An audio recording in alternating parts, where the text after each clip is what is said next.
लेकिन इस बर्बाद दुनिया में जिंदा रहने का यही उसूल है, जो ताकतवर है वही बचेगा। इसके बाद क्रिस ने माइक लिया और कहा कि अब असली मजा शुरू होने वाला है। इस बेमी को देखकर फ्यूरियोसा को समझ आ गया कि ये बंजर दुनिया कितनी खतरनाक है, लेकिन उसने क्रिस से बदला लेने का अपना इरादा नहीं बदला। आने वाले समय में फ्यूरियोसा ने उस बूढ़े आदमी से बहुत कुछ सीखा, क्योंकि इस बंजर दुनिया में जिस इंसान के पास नॉलेज है उसकी बहुत कीमत होती है। यही उस बूढ़े आदमी का उसूल था। क्रिस कभी भी किसी फालतू इंसान को अपने साथ नहीं रखता था, क्योंकि उसकी फौज का रोज का खर्चा बहुत ज्यादा था। इसलिए उस सपनों वाले ओएसिस को ढूंढने के लिए क्रिस रोज अपने आदमियों के साथ रेगिस्तान में भटकता रहता था। एक दिन जब वो एक अनजान बंजर इलाके से गुजर रहे थे, तो पीछे आसमान में अचानक से लाल रंग का धुआं दिखा। आदमियों को समझ आ गया कि ये कोई इशारा है, तो उन्होंने तुरंत अपनी गाड़ियां मोड़ी और उस इशारे वाली जगह की तरफ चल पड़े। थोड़ी ही देर में उनके सामने एक अजीब सा लड़का आ गया। क्रिस की फौज को देखकर उस लड़के ने हैरानी से पूछा, मैं अलखान से आया हूँ। अलखान क्या है? अलखान आत्माओं की दुनिया है, जो मरने वाले हीरोज का स्वर्ग है। वो क्या होता है? असल में इस लड़के को लग रहा था कि वो मर चुका है और अपने बॉस के बताए हुए स्वर्ग में आ गया है। क्रिस को वो लड़का काफी अलग लगा, तो उसने उससे पूछा कि यहाँ काम की चीजें कहाँ मिलेंगी। लड़के ने बताया कि वो एक किले में पैदा हुआ था और वहाँ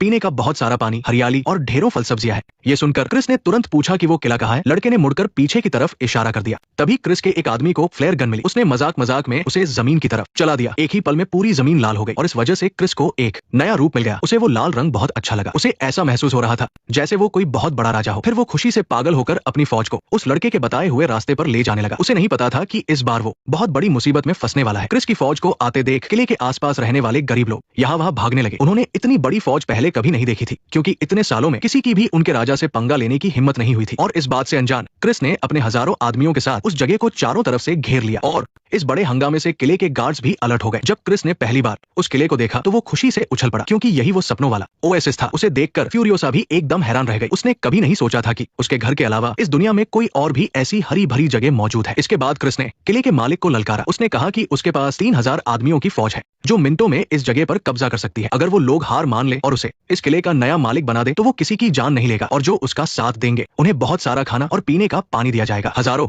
आदमियों के जोरदार शोर के बीच सफेद बालों वाला एक आदमी बाहर आया। वो इस किले का राजा था, जो इस वक्त क्रिस को पूरा यकीन था कि उसकी इतनी बड़ी फौज देखकर वो इंसान चुपचाप हार मान लेगा। लेकिन किले की दीवार पर खड़ा वो आदमी कुछ नहीं बोला। तभी उसके पास खड़े एक ट्रांसलेटर ने माइक उठाया और ऑर्डर देना शुरू किया। क्रिस को हालांकि उनकी बात कुछ समझ नहीं आई, लेकिन फिर भी उसने अपने एक आदमी को बुलाया और उसे सामने वाले की बात मानने को कहा। उस आदमी ने ध्यान से ऊपर खड़े लोगों को देखा और फिर उनमें से एक की तरफ इशारा कर दिया। सबकी नजरों के सामने उस वॉर बॉय ने धीरे से एक अजीब सी गैस निकाली और उसे अपने मुंह पर स्प्रे कर लिया। उस वक्त उस लड़के की आंखों में एक जुनून था। सब जानते थे कि इसका क्या मतलब है। नीचे खड़े क्रिस और उसके आदमियों को अभी भी खतरे का अंदाजा नहीं था। तभी उन्होंने देखा कि वो वॉर बॉय 2 बम वाले भाले लेकर किनारे पर आ गया है और जो के ऑर्डर का इंतजार कर रहा है। ये खौफनाक नजारा देखकर डेविड पूरी तरह से सन्न रह गया, लेकिन ट्रांसलेटर ने उसे बताया कि यहाँ वॉर बॉयज की एक पूरी फौज है और उनमें से हर कोई जो के लिए किसी भी वक्त अपनी जान देने को तैयार है। हमेशा से सिर्फ